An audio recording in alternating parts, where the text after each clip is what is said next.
November 22nd, 1963. Dealey Plaza, Dallas, Texas.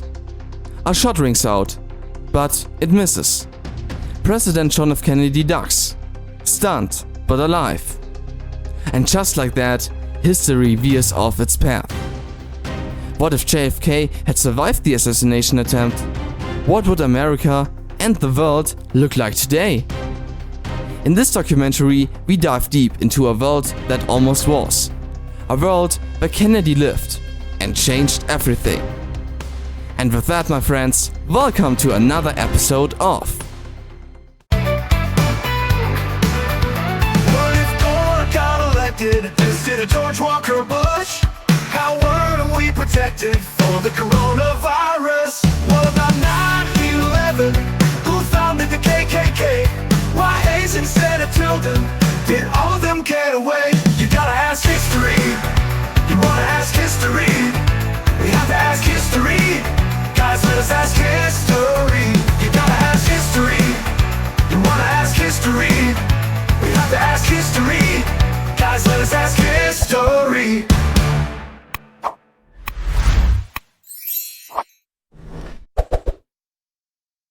The Shot That Missed. A different day in Dallas. In our timeline, Lee Harvey Oswald fired 3 shots from the Texas School Book Depository. But what if the first shot had altered the Secret Service just in time? In this alternate reality, a minor mechanical failure in Oswald's rifle, a misaligned scope or jam, causes the second shot to miss entirely, and JFK ducks instinctively as the motorcade speeds away. Oswald is apprehended minutes later, still inside the building.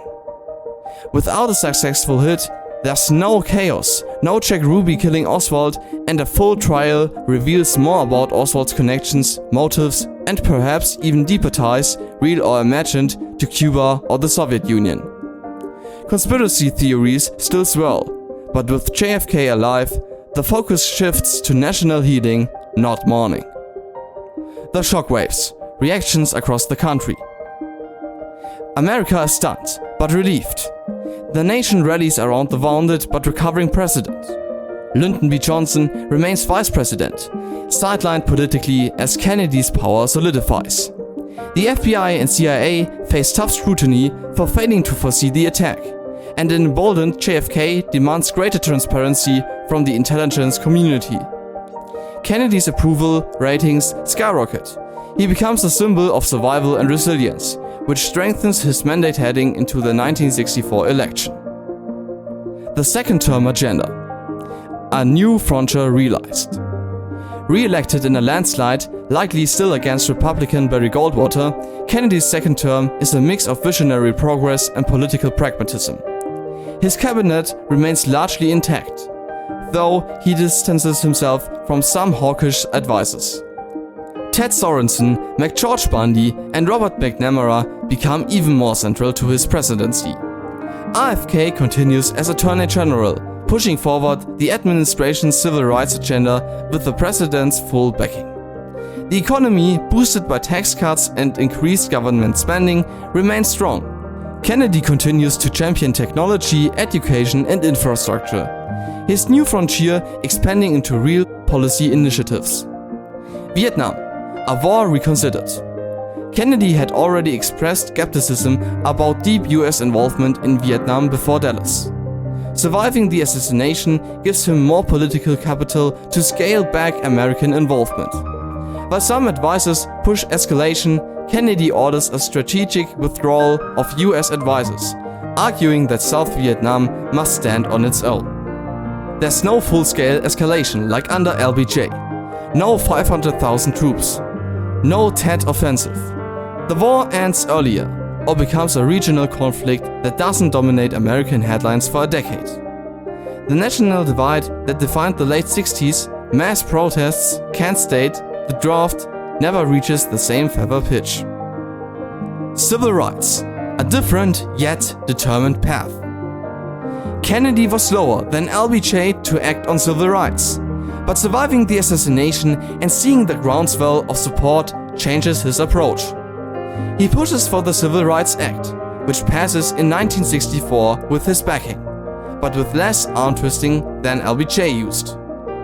Would Kennedy have passed the Voting Rights Act of 1965 or the Civil Rights Act of 1968? Likely yes, but more cautiously. He preferred incremental change and political consensus, whereas LBJ bulldozed opposition. The pace of reform might have been slower, but still significant. The Great Society, Kennedy style. Johnson's Great Society included Medicare, Medicaid, education funding, and poverty alleviation. Kennedy might have supported these ideas, but framed them differently. Less as a war on poverty and more as economic modernization. Some programs like Medicare still pass under JFK, but others are trimmed or rebranded as part of the new frontier. Welfare expansions and urban development policies would be more market-based. Kennedy, ever the centrist, balances idealism with business-friendly pragmatism. To the moon, sooner than you think? Kennedy was the face of the space race. He declared in 1961 that the US would land a man on the moon by the end of the decade. With him alive, the Apollo program receives even more enthusiastic White House support. Without Vietnam draining the budget and with Kennedy's charisma keeping NASA in the headlines, the moon landing might happen in 1968, not 1969. JFK becomes the president who promised the moon and delivered.